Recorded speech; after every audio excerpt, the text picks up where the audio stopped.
From the College by the Lake, Coeur d'Alene, Idaho.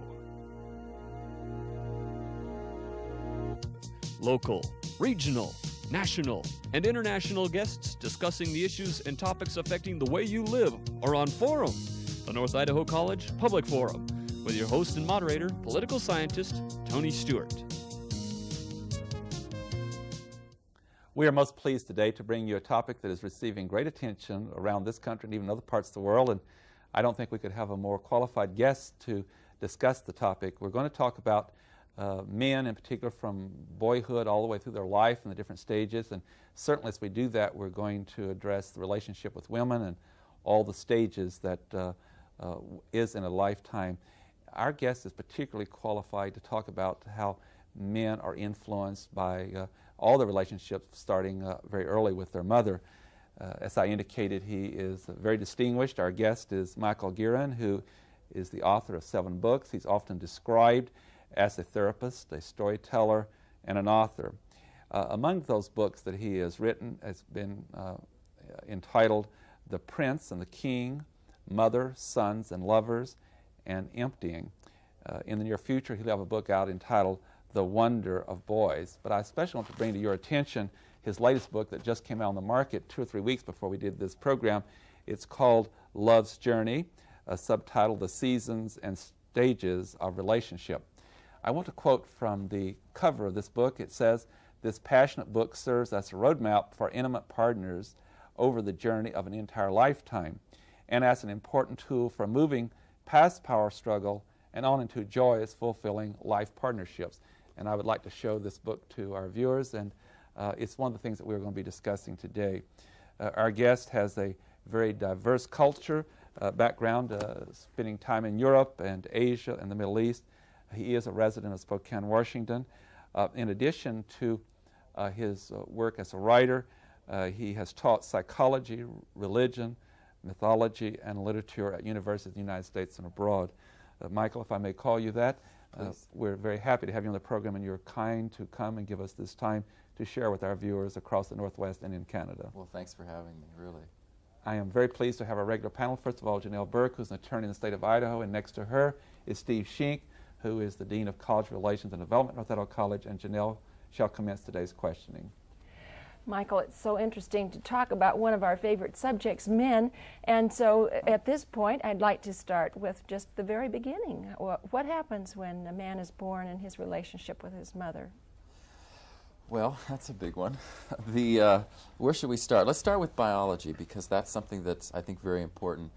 From very on, we notice differences, biological differences between little boys and little girls, even in infancy, the way testosterone affects the boy and how boys tend to be more physical, this way from the very beginning. And there are studies, they've done studies with 6-month-olds who they put the 6-month-old boy and the 6-month-old girl here in front of a rewarding object, like a piece of glass, where they're going to get a reward of a picture they like. And when that object is taken away, when the experimenter pulls the plug on it, the incredible difference between what the boy and the girl does.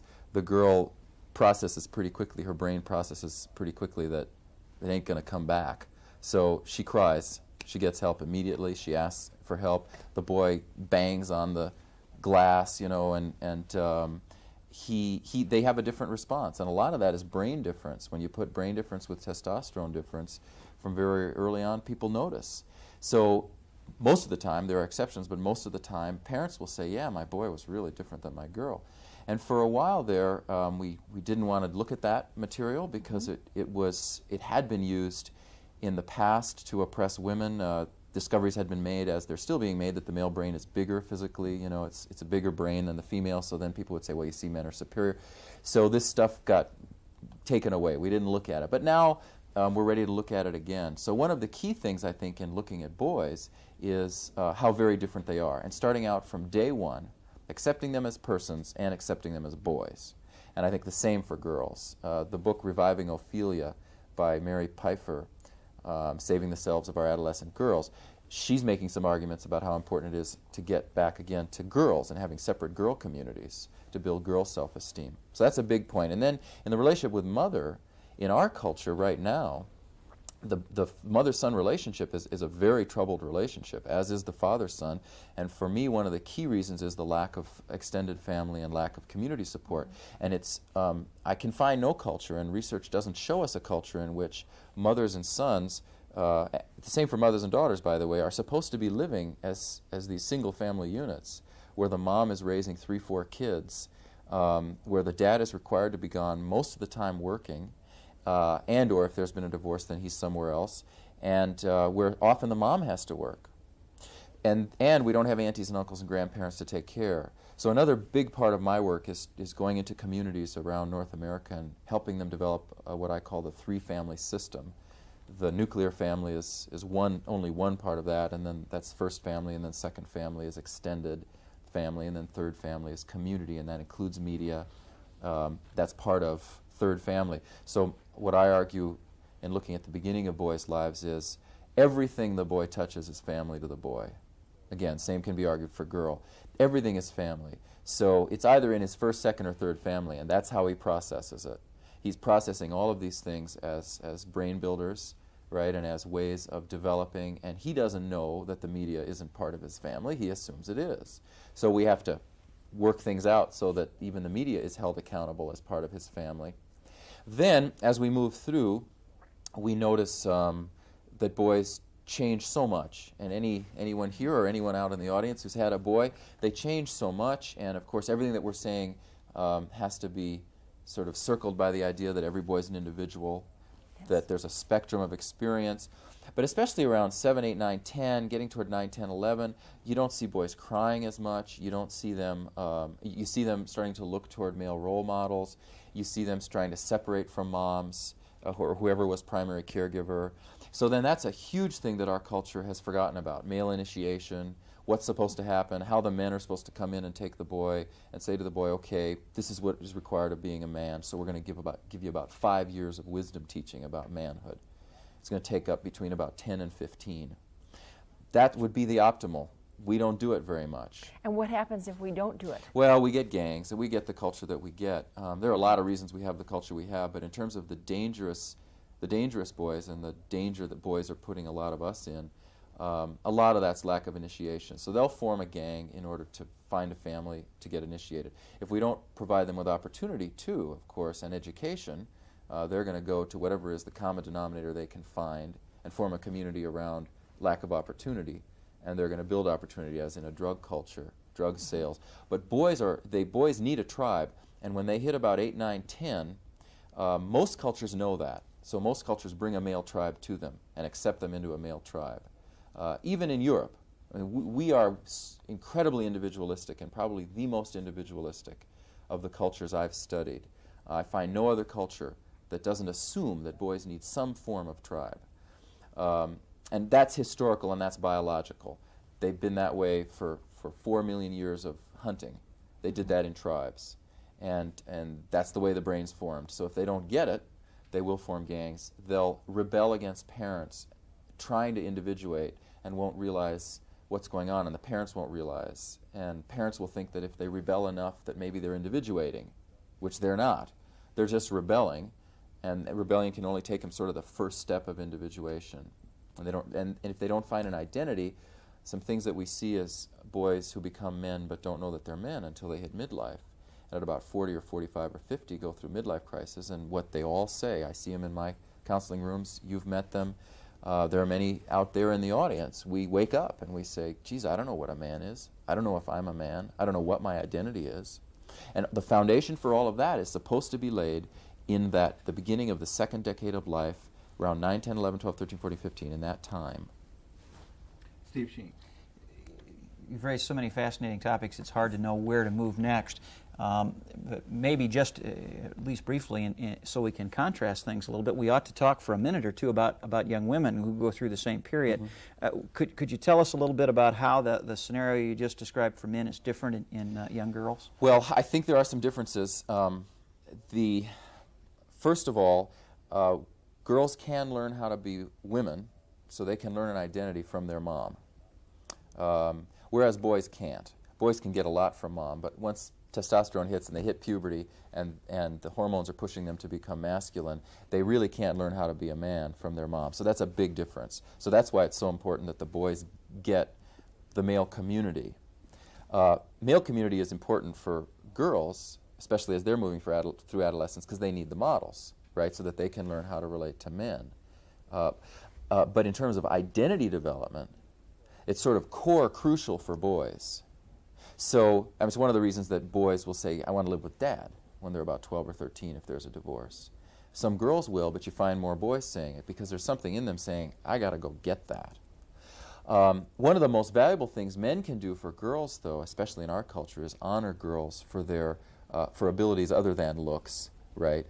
Since it's still statistically the men who are holding statistically more of the professional jobs and more of the jobs to which these young girls might want to grow, it's really important that those fathers come in and say, yeah, you can do this too. We can all do this. So that's important for them in that adolescent time. In early years, it's very important for the differences to be known, because if we try to raise girls to be boys, their brains aren't formed for that, their hormones aren't formed for that.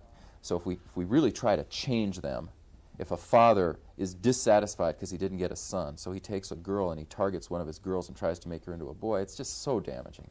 By the same token, if a mother wanted a son or whatever and tries to say to this girl, you're not good enough, these sorts of things, if we realize the differences and we educate ourselves, it's so valuable. In my book, Love's Journey, I talk about it, and there's a wonderful book out there called Brain Sex, which has a kind of wild title, but it's not about brains having sex. It's about sexual differences in the brain. And I highly recommend it. It was a bestseller about 5 years ago. And for any viewers who want to explore the differences. Then there's a third area that I think is really important is in the educational system for girls. It's really important, I think, for boys and girls to be separated so that they can develop, not all, obviously, but for the ones who need it, so that they can develop in their own community and get support and self-esteem building in their own community. Because boys, especially as boys and girls get to be 10, 11, 12, the boys are more aggressive. And they're going to get called on more because they're going to raise their hands more and they're going to be louder. And there's no reason to blame them for it. That's how they're built. So the school system has to adapt and help the females, the girls, get the same amount of self-esteem building, the same amount of class time, the same amount of, Jane, what do you want, as opposed to, yeah, John, what do you want? It's harder for that to happen if we don't have separate male-female communities, because the girls are not, as estrogen kicks in and as they become estrogen dominant and as the boys become testosterone dominant, the boys are going to tend to take up more space and they're going to tend to be louder and they're going to tend to get more of that kind of self-esteem development. Mary Pfeiffer's book, Reviving Ophelia, is a great resource on that stuff for girls. Michael, in your work, you go into such great depth, and I'm sure a number of our viewers will be reading your publications, like the latest one, Love's Journey. But one of the things that you do in your work is talk about stages and development. And I know there's other famous books, like the book called Passages and so forth. Passages, yeah. Yes. Take us through some of your research from this publication about, and I'm sure that you're indicating that boys and girls both go through certain stages, but identify some of those for us. I have, the model I use in Love's Journey is a 12-stage model. Yes.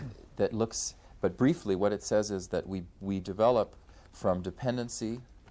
We spend obviously a number of years being dependent on parents, then we develop to independence, and it's essential in the second decade of life that we're led through that part of the journey by our elders. And then we develop to interdependence, and then to non-dependence. So that's very brief and very big, very broad, but here's what I mean. Dependency in practical terms is I'm dependent on my caregivers. If my core self is not allowed to be dependent, if my parents are bringing their baggage and they don't allow me to form a core self, they force me to form false selves in order to take care of them.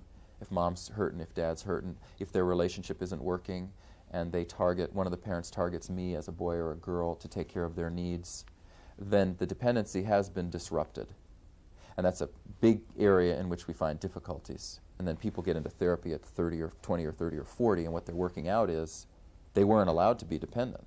So that's a key point. Then dependency at some point is going to get to power struggle. When it gets to power struggle, then we know it's time to move. our energy knows it's time to move. So when a couple gets to power struggle, right, they start out in infatuation and independency, where each of us, mainly because of hormones, says, my gosh, this is the one, you know, and this person will save me, will be my salvation, and I don't need anyone else anymore now, I just need her or him. We're recreating, in the first stage of relationship, we're recreating what our infancy was like. And that's developmentally accurate for us to do that, because that's where we felt most safe. So in order for us to make the journey across this huge gulf between me and her, or me and him in a gay relationship, or her and her, in order for us to make that huge jump, we developmentally recreate the first stage of life. But that only lasts a few months. Infatuation's over. We become disillusioned.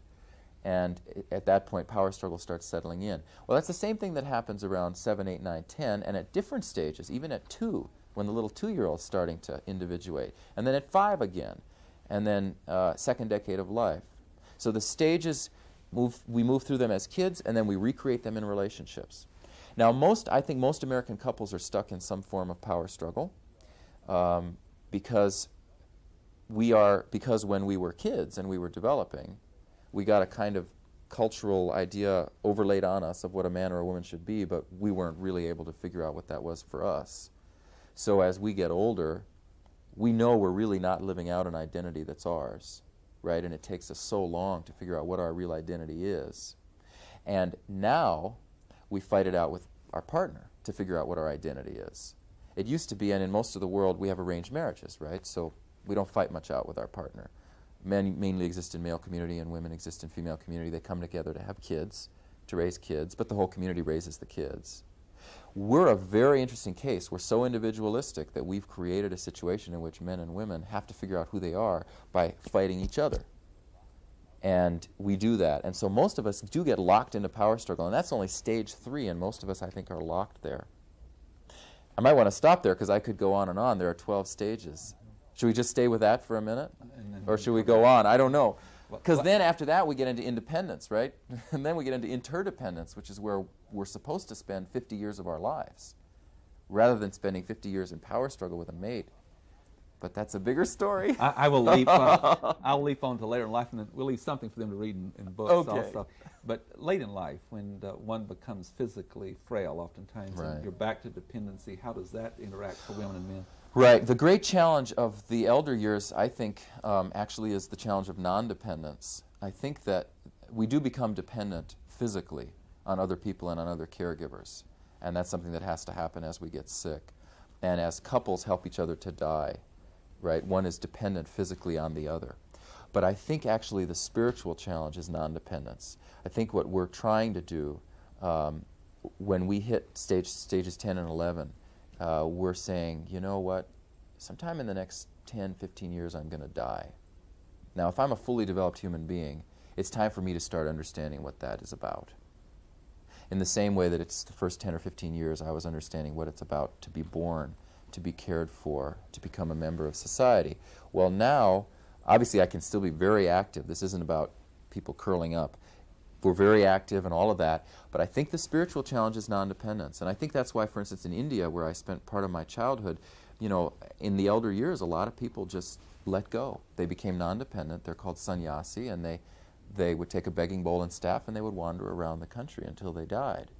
And what they practiced was giving up material things and even giving up relationships, power struggle relationships, you know, and looking at what it's like to explore that other realm.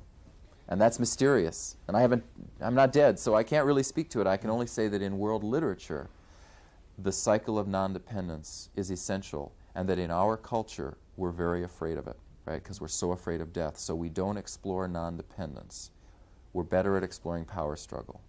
As we move back to Janelle, I'll ask you to move your mic up a little bit. I don't want to lose any of this. Your mic. Oh, is it too low? Yes. Janelle Burke. Well, I want to talk a little bit about that section that Tony left out that's so critical, that midlife crisis that happens to a lot of people. First of all, does it happen in other cultures? And secondly, what creates it? What causes it? And third, what can we do about it? Okay. It does happen. In every culture there's a midlife passage, and in every culture both men and women are mentored and supported in rituals and ceremonies around their midlife passage. The most famous example would be women who are supported in making the biological passage out of being fertile and out of menses and into what we call menopause. The most famous sort of for men is making the passage from what's called a mature man to an elder. And most tribal cultures don't realize it, but actually there are hormonal changes that are going on. The testosterone level in men decreases. And what the tribal cultures are doing is actually honoring that by saying you're moving into a different time. Well, part of why the man's moving into a different time is he's not as active. His testosterone level has gone down. So yes, all cultures honor them. The midlife crisis is almost unique to European American culture, to that culture, because that's what we call it. We call it a crisis because it feels like a crisis. And the reason it feels like a crisis is identity development has not occurred before. Clear identity development hasn't occurred.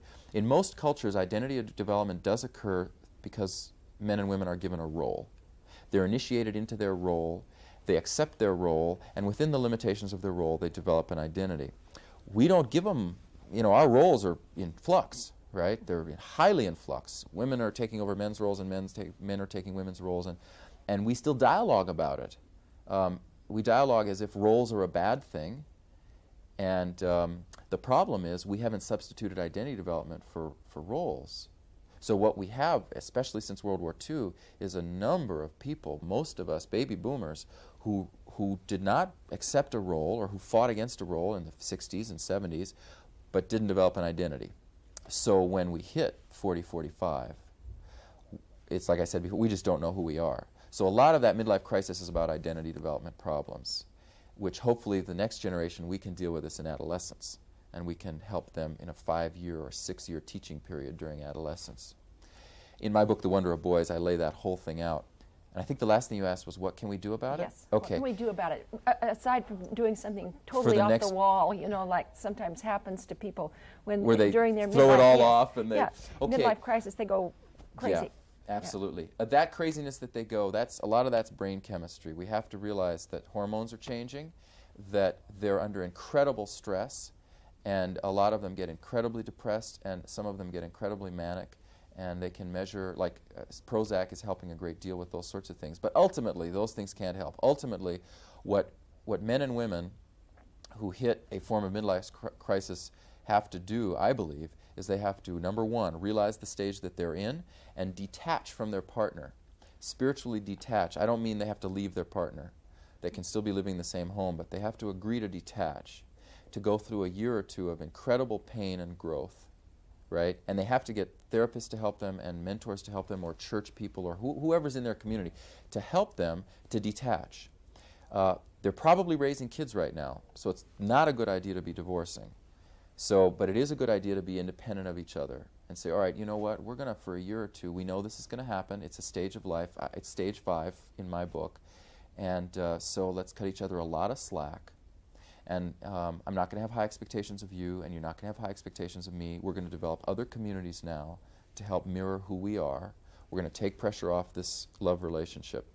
If people could do that, I think thousands of marriages would be saved in midlife, and people would end up happier, because every study I've seen finds that the majority of people after the divorce are no more happy than they were before, and that a huge plurality of them wish they were still with their former mate. So that's one key thing to do. And then another key thing is for the culture to see it as a passage, to see midlife crisis as a passage, not as a stigma, but as a passage, and to give support. And especially men who leave their families, who go through this brain chemistry process, hormonal process, and psychological developmental process, they need a lot more support than they're getting, and a lot less stigmatization, so that they can see what their responsibilities are, function within the responsibilities, but also be supported in developing an identity. Steve? I want to move back to one of our earlier topics, and we talked about loss of community, loss of extended family, and what that does. Of course, most of our context here has been discussion of young men. Mm-hmm. Could you explore that a little further and particularly talk about how having community members who watch young children grow up and take an interest and responsibility for them, and particularly extended family members very much in that relationship, how that assists young men and how that assists their parents. Okay, so community, so like this is non-blood kin. We're not talking about the parents. We're talking about like educators and neighbors and. We've changed so much in this country in the last century. It's incredible, and you talk about how individual we are here. Very few of us anymore live in what many sociologists would call a genuine community, where we all know one another. We take an interest in each other. We know whose children we see walking past the front door, and would even take some role in correcting them or supervising them or nurturing them if they needed it. And certainly most of us no longer live, because we're so mobile, in an extended family with aunts and uncles and grandparents, a part of the family. How does that affect young men, and how does it affect their parents? What pressures does it put on parents? It puts an impossible pressure on parents. It's, to put it bluntly, I think that individualism for parenting is a disease. To hold the attitude that, for instance, that the traditional nuclear family, the mother, even just the mother, the father, and the kids, is the right way to go, which we see a lot of out there with the new family value stuff. I think that's not going to work, very short-sighted. It's sort of a knee-jerk thing because we're unhappy right now, but that I don't think there's any evidence that just having that unit is enough to raise the kids. We got to have the rest. So the specific effect on boys is that they can't fully develop with just that, especially with dad having to work most of the time anyway. So my hope is that people will push beyond that viewpoint, and they'll say, yes, it takes a whole village to raise a child, and no, in our culture, we're not going to go back, actually, to having grandma and grandpa live next door. Some people do, God bless them, but that's not for most of us. So we have to develop non-blood kin models, non-blood kin, and there are models for them around the world, and I have a number of them in The Wonder of Boys, from Polynesia, from Mexico. So what we as parents have to do is we have to target godmothers and godfathers from the very beginning. You're going to be the godmother of this child. You're going to be the godfather of this child. Of course, they have to want to, so we have to pick people who want to. And then these can be non-blood. These don't have to be our brother or sister. We're running out of time. It's always a good program when you're out of time and you we already going. Out? Okay. We're out of time, but on behalf of the panel and our staff, Michael Gerian, we want to thank you so much for being here. It's been most informative, and I want to go back to your book, Love's Journey, that's just come out. And I also want to give credit to Dr. John Gray, who you had quoted, who wrote the book Men Are From Mars and Women Are From Venus, as a cover comment about your book. You have been extremely informative. We'll have to have you back to continue this in the future. Oh, I'd love to. Thanks so much. Thanks for having me. Thank you. Ladies and gentlemen, I know you have found this program most interesting and very important, and I would like to invite you to be with us again next week when we will discuss yet another issue that we think is of significance to you. Until then, please have a good week. I am Tony Stewart.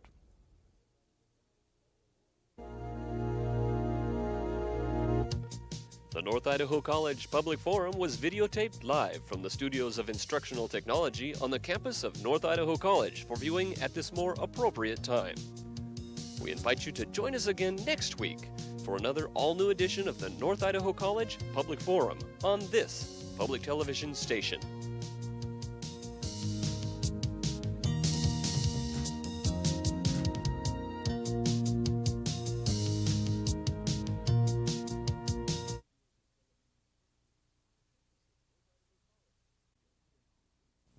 From the College by the Lake, Coeur d'Alene, Idaho.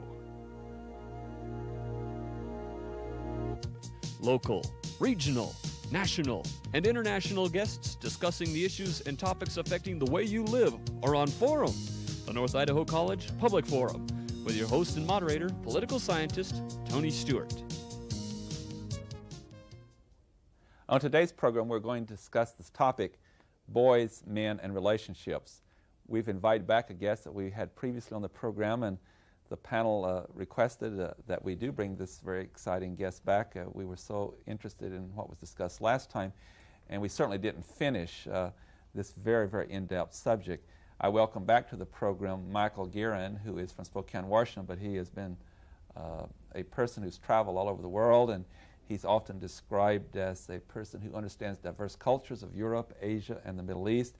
Our guest has authored 7 books, and among those books are The Prince and the King, Mother, Sons, and Lovers, Emptying, and in the future a book is coming out called The Wonder of Boys. But I have one book that particularly we're emphasizing on the program the last time we were here and on his return trip. It's called Love's Journey, The Seasons and Stages of Relationships. I would show our viewers a copy of this book. It's often been described as the book dealing with human quest for intimacy.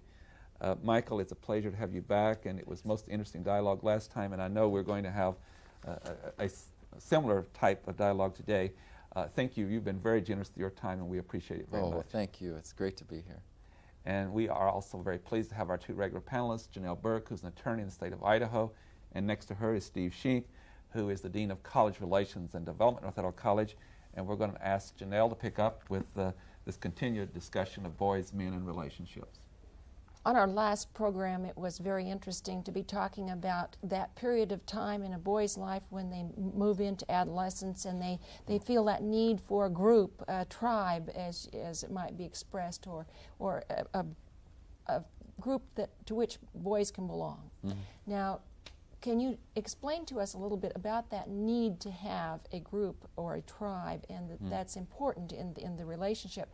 And then, as a second part of that question, talk about how that might have affected the Citadel, the more recent events that occurred at the Citadel, where a young woman, Shannon Faulkner, attempted to become a student at the Citadel, and eventually that was not a successful try. But can you explain a little bit how that your theory helps us to understand what occurred? Yeah. I think that's key. That's just a key thing for boys.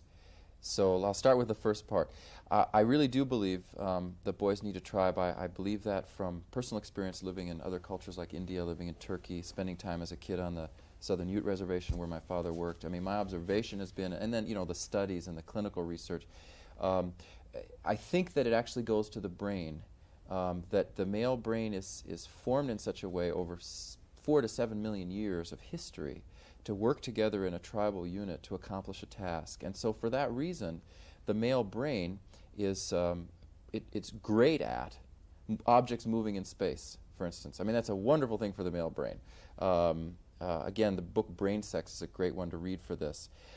Where the female brain is much better at handling what they call hard emotive data, constant emotive data coming in and processing it really quickly. Male brain's not as good at that. The male brain's better at building buildings, which is working with objects in space. The male brain's better at playing football. It's better at playing, again, doesn't mean women can't do it, but you're going to find that that's the way the male brain's set up, and it's going to create cultures in which a number of men get together to accomplish a task. And one of those tasks is going to be putting up a structure. Another is going to be military, that is working together in a military group to protect tribe and family.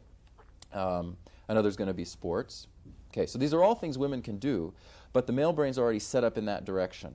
Males and females create tribal units differently. Males tend to need framed societies for their tribal units, whereas females are really good at coming together and chatting, and then there's a society that's been created, and there's 20 women in it suddenly, and they're getting together every other week, and this sort of thing. Well, men are just not as good at that, and a lot of that's brain. Some of it is cultural. I don't want to sound like a complete determinist, because I'm not. Some of it is cultural, but the brain came first. I mean, we create a culture based on the brain in our biology, then we create a culture. Then we can abuse the culture, where the culture ends up oppressing women. That's an abuse of what already exists. But the culture has to come based on what's here. So the way males create their culture is to have framed societies, societies that are called Rotary clubs, or that are called the Citadel, or that are called the Army, or that are called football teams. And they relate through these framed societies. And they need them. If they don't get them, they're lost. They wander. They don't know where they belong. They can't develop self-image and self-esteem. And especially in those years, I believe, Steve, in the break, you were saying this about someone was saying this, what about the time where between about 12 and 15, when really the boy, maybe you were saying it, someone was, where the boy ought to be working, that's lost time for him between 12 and 15, or between 13 and 16. Wherever it is, if he were on a farm, he'd be working immediately, he'd be building a tribe, building a system, getting into the system. I think that's absolutely true. So to get to the Citadel, to circle around to that, that's a very male culture. And it's created in order to honor certain parts of the male brain, testosterone. It's a high testosterone culture. It's muscle mass based, as Shannon Faulkner discovered, unfortunately. I mean, it's really an intense, rigorous physical environment. So what I think happened there was, for political reasons and for her own personal reasons, she wanted to join. She joined, but none of us planned this out very well, because what she faced was male culture, male tribe formed around a male system of thinking, and it had a right to be that. I think it had an absolute right to be a male culture, and those guys had an absolute right to find male community in which to build self-esteem. What I think should have happened, this is my personal viewpoint, is that since it's federally funded, the federal funds should have been used to create a female citadel, which is based in some of the same standards. And you have a separate male citadel and a separate female citadel. I think that builds a lot more camaraderie. I think it builds a lot more gender partnership. I think it builds a lot less gender war. The culture doesn't have to polarize. The girls are getting their needs met in the way they want. The boys are getting their needs met. They're both developing into adults. So my personal view is that would have been a better solution than Shannon Faulkner trying to get in there and trying to break through in what is a testosterone-dominated system, and she doesn't have the testosterone to do it. Steve Sheen. Michael, in our last show we talked a little bit about stages of development that young men go through. And one of the things I talked to you about between shows was a concern that maybe we keep young men in a situation bound to build conflict for them too long. 100 years ago, at age 14, 15, 16, fully physically mature young men would be engaged in some kind of a more independent activity. They probably would have been married and had their own families, or at least they would have been either apprenticing for a trade or actively working in a trade that they might stay in the rest of their lives. Now, because of the demands of our culture and of education and technology, we keep these same young men in homes, subservient to a father and a mother, or maybe both or one, going to school, locked in menial jobs, unmarried and unfulfilled in many biological ways. Is that just a situation that's bound to create rebellion and conflict and trouble? You said it all. I can't say it any better. I mean, absolutely. The teenage years are a kind of fabrication, right? I mean, developmentally, they don't make a lot of sense developmentally, the teenage years. Yes, that is a passage in a kid's life, but to keep kids, as you've said, in the home, subservient, working at $4.25 an hour, etc., all of those things don't make a lot of sense. Once the kid hits a certain age, the rebellion stage is a little piece of it, a few months of rebellion, and then the elders come along and say, okay, that was a signal. Your rebellion is a signal. You're hitting puberty, you're moving on, you're moving forward. It's now our job to set up a community out here that accepts you, in which you move away from us as parents, but you're accepted completely by community, and that community provides you with some paths you can follow. You choose the right path, and we're going to all be there for you all the way. And that ought to be starting, I mean, when the Jews do it at 13 with the bar mitzvah, that makes a lot of sense. In India, many of the young people get married in India at some at 10, but like 12, 13, 14. They're still living with folks. A lot of them are still living in huge extended family communities, but they're getting married. They're fulfilling that biological imperative immediately. Now, problem here is we don't want our 12-year-olds and 13-year-olds to get married, so that's not the point. But certainly what we have to do is we have to say, okay, let's even handle love and sex and commitment in adolescence differently if we're going to honor these kids. And one of the things, of course, this will be controversial, but one of the things we have to do is get them to understand what birth control is as early as possible. Since we've told them we're not going to allow them to have kids at 13 and 14, and we're not going to support them in having children, nor does it make sense for our society to support them. In the United States of America, to have 13-year-olds having kids makes no sense socially. So, since we've told them that, we're going to have to provide them birth control. We're going to have to help them to maneuver all of that and be incredibly honest with them so that they can move through the 4 or 5 years of this sort of empty time, the teenage years, which don't make a lot of developmental sense, so that they can at least move through them and not get in trouble, not get pregnant. So that's just one example of what we would have to do. Tony, if I can follow up with a question, here we, again, and you mentioned it very well, I mean, we're trapped in the society that we have and in the age we are living in. What advice do you have for parents who have young men in the home, who don't want to see them form negative tribal associations, and gangs are the very finest example I can think of. What can they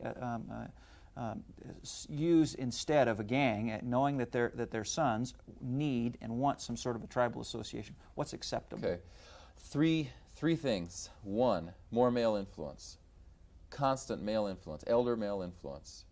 Two, work. Get them into work as soon as possible. Get them working, get them taking personal responsibility as soon as possible. And then three, tribal physical activities. So tribal and physical. Now, some boys are not physical. So again, obviously this is all generalizing. There's a spectrum. And I, for instance, wasn't very physical at 14. But I was involved in a chess club and in the band, and those provided for me incredible tribal activity. I mean, that was activity. So I, getting 7 surges of testosterone a day, happened to feel very wimpy and didn't, at that time in my life, want to go out for sports. But I could really get out there and be ambitious, because testosterone creates ambition. I could be ambitious in the activity, the framed activity of band, the framed activity of chess, and then the framed activity of debate. So I think it's really important that we get boys to work as quick as possible. If they're in high school, then that we get them into debate or whatever they like, or sports, whatever it is, so they're working, so that they develop from morning to night the idea that there are safe worlds out there where they can see results, physical, tangible results for who they are. Because boys are very, very experiential. Again, that the way that the male brain is formed, it's not formed to do a lot of deep emotive work internally. The female brain is much better at that. The corpus callosum is bigger, for instance, that connects the 2 hemispheres in the female brain, smaller in the male brain. So for a lot of reasons, males have to be out there acting and being active and building things. So that's a big one. And then this whole thing about male community, we have to realize we can't help the boys get through the years of about 12 to 18 unless they're constantly taken on hunting trips or whatever fits your value system, camping trips by men, involved in Boy Scouts, involved in Eagle Scouts, involved stuff where a lot of men help them to become men. If we could give them work in that, and always have in mind these ought to be physical activities as much as possible, and they ought to be well framed so the boy can build discipline within them, we're going to be in much better shape. I know, Michael, that you're very supportive of the feminist movement, and you believe that... I'm a feminist, yeah. Yes, and that you believe in equality as far as attention given to men and women. Now that you've taken us through this process, as young women go through this same period and so forth, what are your recommendations, how society can be most supportive of young women's needs? I'm what I call a family feminist. I think I invented the term, so I'll explain what it is. For me, a family feminist is someone for whom a primary guiding principle of life is equality for women, but at the same time, equality for men and equality for children. They're all equal. And so my idea is we can't have equality for one without paying attention to the equality needs of the other two. So, you see what I mean? So I can't talk about equality for boys unless I'm somehow talking about equality for girls. So I'm glad you brought it up. My sense of what has to happen for girls is that they have to have female role models in the same way boys need male role models. And so those female role models have to be assisted in developing their self-esteem, right? And I don't just mean by work. I think that's a mistake of radical feminism that we're paying the price for now, which is that if women are working, their self-esteem is built. And if they're in the home, their self-esteem isn't built. Okay, I think that's a mistake, and I think now most women would agree that their self-esteem can be built if they're taking care of kids or at work. It depends on how they feel about themselves and how they're treated. So I think options have to be given to women to be who they are, and if that means being at home, and if that means in the marriage contract the man decides he's going to work for 5 years a lot harder so that she can stay at home, then that's what they decide. And that's great, and they get supported for that. And then the girls growing up, they see that mom and dad negotiated this thing, and now it's working real well, and mom feels good about herself. And so that's absolutely essential. And we can't have better self-esteem for the girls unless we treat women better, and unless we treat the choices they make better. So then the second thing is men have to play a really big role in the lives of girls. And while for identity development, I can argue it's more important for a man to be in a boy's life than a girl's life. I can make that argument, but I hate to have to. I mean, I hate the situation where a man has to choose, let's see, should I take my son or my daughter in the divorce? Well, he might choose to take his son. And for identity development, it's probably good he does that, and it's probably good that the mom takes the girl, because the boy can learn to be a man from the man, and the girl can learn to be a woman from the woman. But it would be better if the girl is getting just as much of that male influence, because he's going to mentor her in ways, for instance, in the search for independence. He is biologically and culturally going to probably be better at asserting his independent needs in the social world than his wife is. Probably. There's a spectrum here.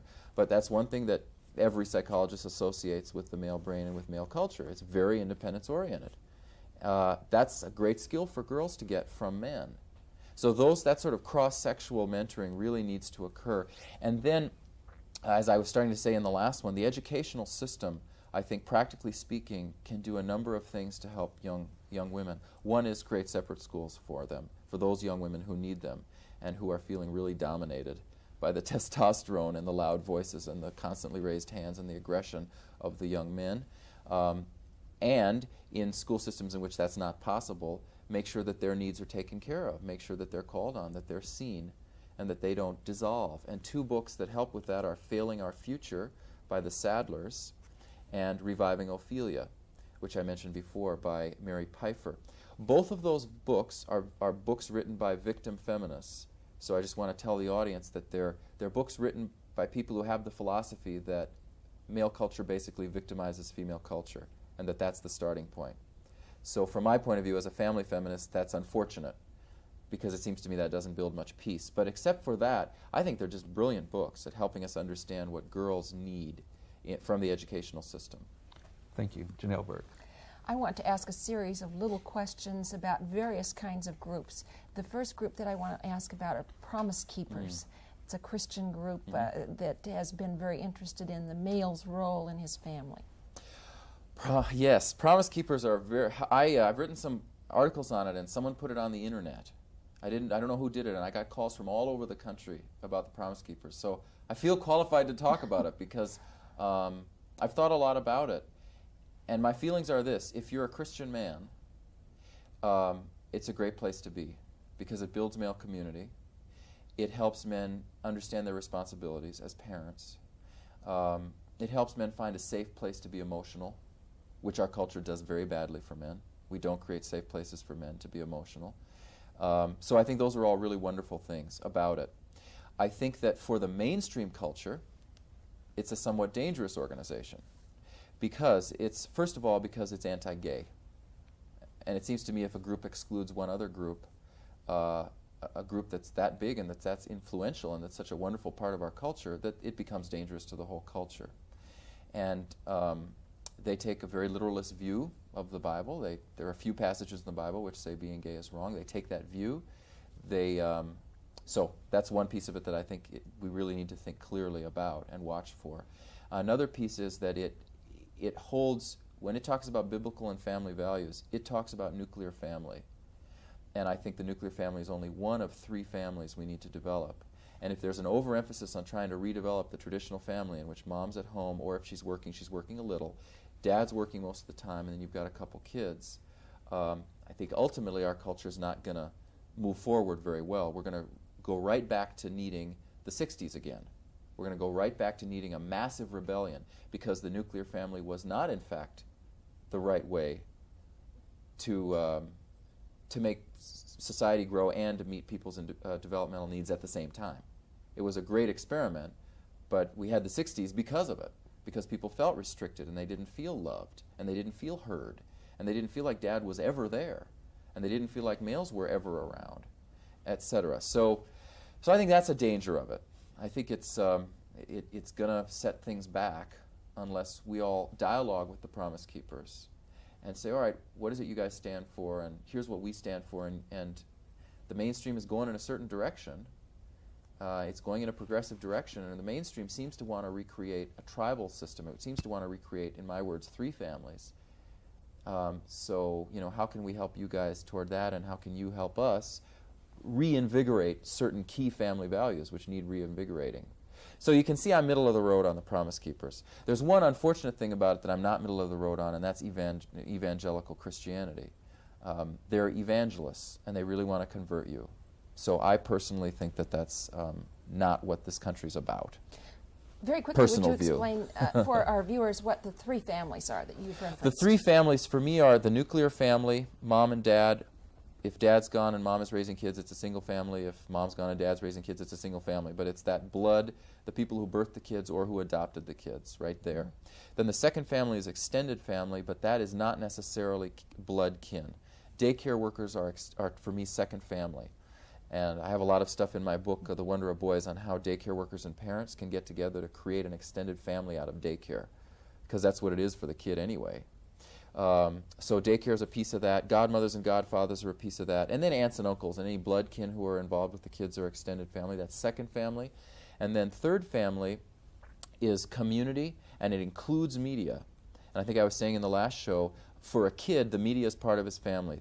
The media figures are wearing masks that are onto which the child is projecting and from which the child is getting mirroring and learning. So that's part of the kid's family. That's how he processes the media. So the media has to understand that. And my hope would be that we're moving toward a time when the media understands its obligation to children as a family member.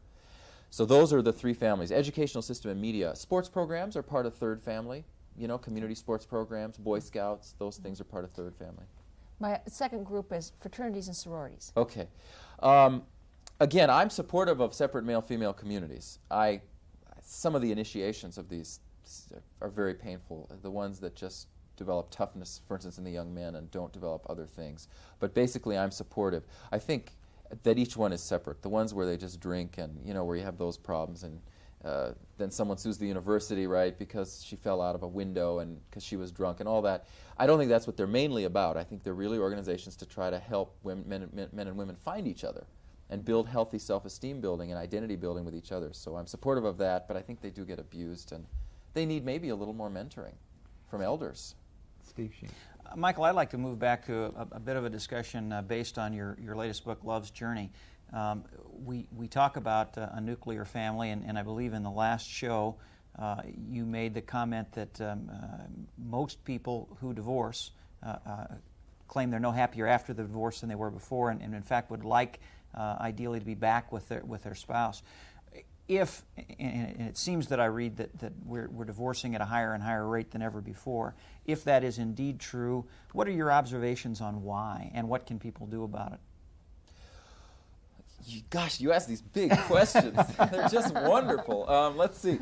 I mean, I don't have the answer, I don't think, to divorce. The way I look at divorce is that I think one key is we're too close. Men and women are too close to each other. So I think this maybe answers the whole spectrum on what we can do. I think men and women need to detach from each other a lot more. So a couple needs to fall in love and go through the hormonal thing and do all of the projecting that we do on the other, that the other is the one and the other saves us. And gosh, we basically do religious projection onto the other person. Now, when you say too close, you mean physically, not emotionally, or is it both? They're mean too spiritual. dependent. I'll explain what I mean. Thank you. I'm straying a little. We do that projection, and what we do is we project too much on to the other person and give them too much power over our psyche. And what we have to do is, I believe, is we have to say, okay, that 6 months is over. The infatuation's over. That's all we get of it anyway. Okay, so then we need to form a marriage. So in forming the marriage, we need to emotionally and spiritually pull away. We are madly in love. That's not the problem. The problem is that we need to spiritually detach and handle this relationship just like any other important relationship between two independent beings. Now, ideally, we are two independent beings when we marry. Problem is, in our culture, we're not. We're two dependent beings. We haven't learned independence, and we certainly haven't learned interdependence. We're stuck somewhere in adolescence, most of us, even at about 35 or 40. Developmentally, a lot of us are still stuck in adolescence in terms of the way we relate. So we're looking to recreate a dependency. We're looking for this other person to be the one we depend on for our psychic development. So my hope is that we'll see through that, and we'll say, no, wait a minute, that only works when you're 10 years old and you have a parent. We don't do that anymore. We detach, and we get maybe 30 or 40% of our emotional needs met by our spouse. And we get about 50 or 60 met by our workplace, by our male community, by our female community, by our cross-sexual friends that we have, by whatever are the other parts of our world. So we're only relying on our spouse for maybe 30%, 40% of our emotional needs. I think that can sustain us for 50 years or 60 years. But if we try to get our spouse to be everything, then we're going to divorce. So that's a big one for me is spiritual detachment. Detach from each other and see that you're on independent life paths and you've come together to marry and have kids, or if you don't have kids, to have other sacred projects together, but you're not enmeshed. What actually kills people's relationships is not distance, it's enmeshment. That's what kills them. And then enmeshment becomes distance, and then distance becomes divorce. But the problem is that people were too close, and they couldn't stand it. They were invading each other's boundaries constantly. They didn't know who each other was. So why don't I just let that be the answer? Because I think that's the biggest key. There are other practical things, but I think that's the biggest. Well, your timing is excellent because I got the word that we're out of time. Okay. Michael Guerin, on behalf of the panel and our staff, thank you for being here on the second show with us. We appreciate the time that you've given us, and it's been a very interesting and informative discussion that we've entitled Boys, Men, and Relationships, but in doing that we've also talked about a very important relationship between women and men, and we know that you'll come back at some future time. Thank you again. I'd love to. Thank you. Thanks. Ladies and gentlemen, I would like to invite you to be with us again next week at this same time, and we will move to yet another subject. Until then, I would like to wish you a very, very good week. I am Tony Stewart.